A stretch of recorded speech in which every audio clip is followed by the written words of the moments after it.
మహోన్నతుడా, మా కృప కలిగిన మా తండ్రి, మా దయ కలిగిన మా దేవ, నీకు వందనాలు, స్తుతి స్తోత్రాలు చెల్లిస్తూ ఉన్నాం ప్రభువా. మేము ఎంతగా నీ సన్నిధిలో ప్రార్థిస్తున్నామో నాయన, అంతగా మమ్మల్ని దీవించగలిగిన దేవుడు ప్రభువా. నువ్వెన్నడూ మాట తప్పని గొప్ప దేవుడు అని నీ సన్నిధిలో ప్రార్థిస్తూ ఉన్నాం నాయన.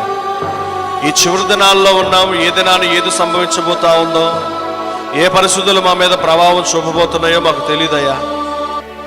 ఇప్పటికీ నేను ఎందరినో మింగివేసింది ఈ కరోనా వైరస్. ఈ వైరస్ వచ్చిన తర్వాత ఎందరో చనిపోయారు.